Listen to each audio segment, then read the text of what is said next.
Hi guys! So this is going to be my VBAC story.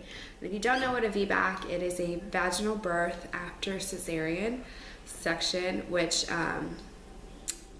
is what I had with my second daughter, my second child. I only have one daughter. My second child, Aaliyah, she was born on September 20th, 2012, and she was born by VBAC. So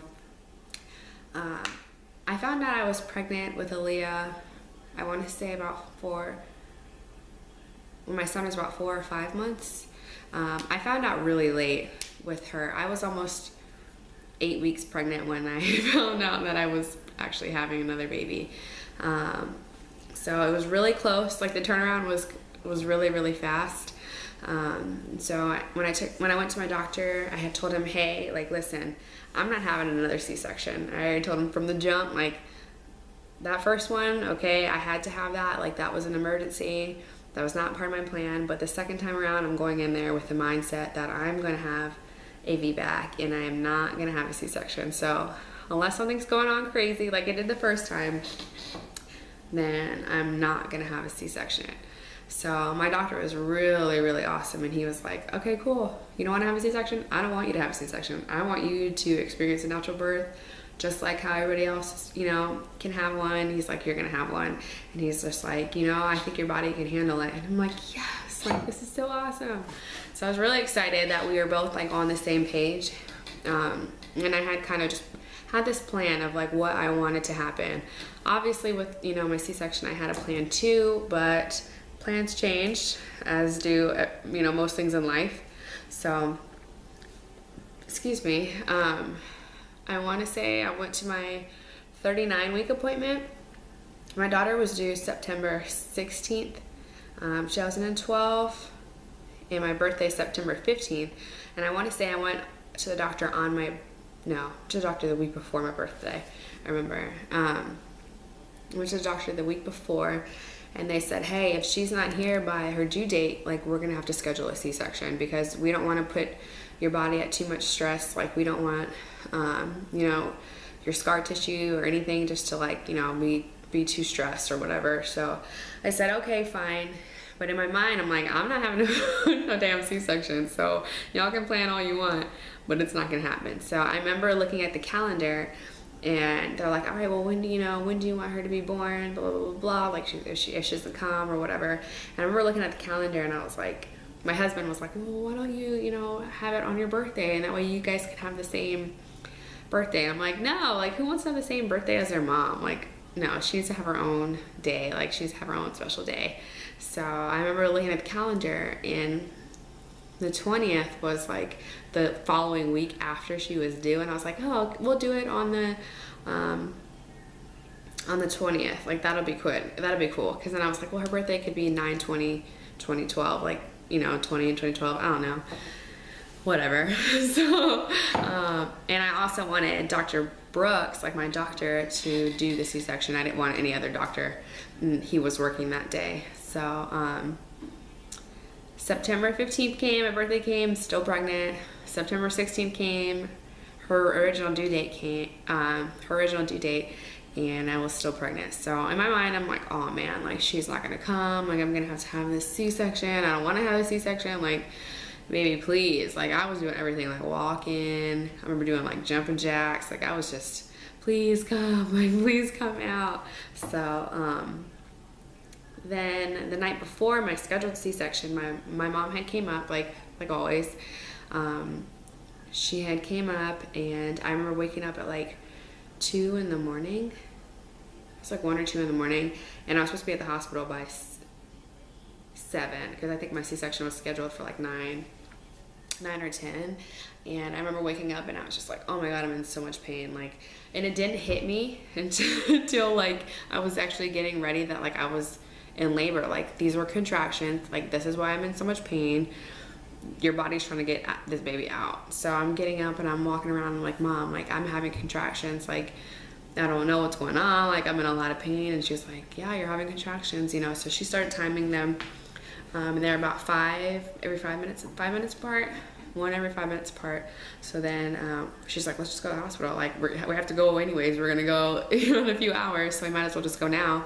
So I got in the car, and I remember my mom had stayed back with my son Julian until the nanny came, because at this time we had a nanny, because my son was out of daycare, and we had found a nanny that could come to our house and watch them, or watch him. So my mom was like, well, I'll wait for, the nanny to get here, and then I'll just meet you guys at the hospital. I'm like, all right, cool, because I'm just like dying right now. Like everything hurts. So I remember just being in the car, and like that was like the longest car ride. And the hospital is probably maybe 10 miles away, maybe. So we get to the hospital, and I'm just like kneeled over, and my husband's like, I think my wife's in labor and she's supposed to have a C-section today. And I remember the nurse is like, well, do you want us to have a C-section? And I was like, listen, I don't care what I have, this baby needs to come out like ASAP. Like I was that wife or that mom that was like wanted to cuss the people out. Like that was me. And I just remember being like, oh my God, this is so crappy. Like I hate this. Like I don't like pain. I just don't like this. Like, oh my gosh, give me something. So they gave me something. I don't remember what it was. And it just kind of like, it didn't take the pain away, but it just kind of like mellowed you and like relaxed you, and until like, I guess the doctor came and checked me. He came and checked me, and I think I was at 5 centimeters dilated. I was pretty much like halfway. So he came in and was like, listen, we can do the C-section or you can push this baby out. Like, it's up to you. What do you want to do? And at that point, my mom had came to the hospital because the nanny got to the house to watch Julian. And my mom was like, listen, you need to push this baby out. Like, no C-section. You remember how you said you hated it? Remember that whole experience you had last year with Julian? Push this baby out. Do it the right way. Let's go. So I was just like, hey, let's just do it. Come on, let's just push the baby out. I don't even care anymore. So, I want to say maybe like an hour or two later, like I was fully dilated. It went fast. So I got an epidural, and basically it was just like it was like a cakewalk. Like I just was sitting there talking. I remember they had like students from like the community college, I guess, that were like doing like some nursing, whatever, I don't remember, nursing program. And they came, and the doctor was like, do you mind if, they watched me check you? And I'm like, I don't care, like this is a breeze. Like I feel great, like I'm not feeling any pain. Like, I'm just sitting here laughing and talking to my mom and just like enjoying the moment, like just enjoying the whole experience. Because like this time around I was a lot more calm. I was so much more relaxed. Like I knew the protocol of people coming in, checking you, asking you questions. Like I just knew what was going to happen, and it was going to be a VBAC. So then I got time to push. So the doctor was like, all right, you're fully dilated, like it's time to go, push.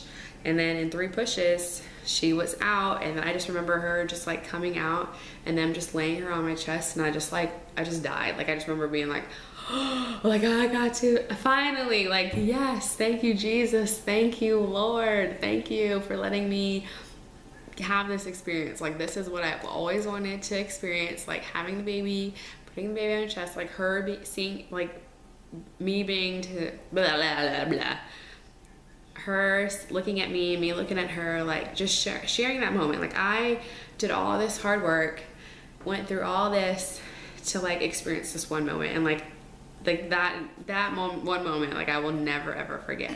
And I'm just so thankful that my husband supported me, and my mom supported me, and my doctors supported me, like for sure. Like I was just so thankful. And she laid on my chest and they cleaned her up, and like right then I just like whipped the baby out and latched her on, and she just like boom, pro. Like she's like, yeah girl, like I know what this nursing thing is. Like okay. So she latched right on, and it was just perfect. Like everything about it was just perfect. Like nobody was rushing me. Like I knew everything that was going on. Like it was kind of like this high. Like you hear these women talk about like how after they have a baby they don't feel anything, and it's just like you just kind of feel like, I don't know, you're on cloud, like you're on cloud 9. Like it's just this awesome feeling. And like I felt like it. It was just awesome.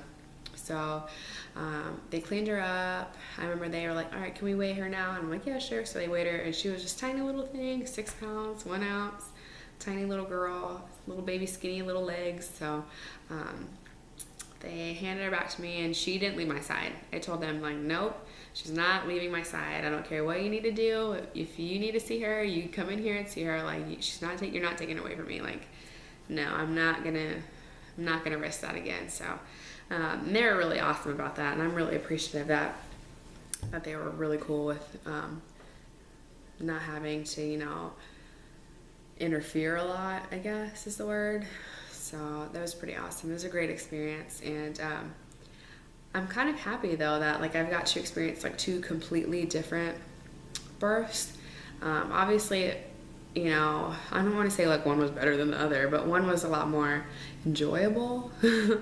Having a natural birth. I mean, it wasn't really natural, but I mean, I did have medication, but just experiencing what a vaginal birth is, and just that whole experience was just amazing. And you know, the recovery was just like that. Like, that's how your body is supposed to have a child. Like, it's not supposed to be cut out of you and ripped out of you. Like, it's supposed to just come out, like, you know, the way that God intended. And even my mom was just like, see how much, you know, how much the recovery time is. And like, I was literally walking maybe an hour or 2 after I had her, and it was amazing. Like, everything about it is amazing. So if you want to have a VBAC, or if you're pregnant right now and you're just looking at your options, I would definitely suggest trying to have a vaginal birth. Like, I understand that there's certain circumstances that people are not allowed to have vaginal births, or if it's dangerous for the baby, by all means, you know, listen to your doctor, but at the same time, listen to your body. Listen to what your body's telling you is really important, I believe. So that's my VBAC story. Sorry for the long video. If you have any questions, just leave them down below, and I'll talk to you later. Bye.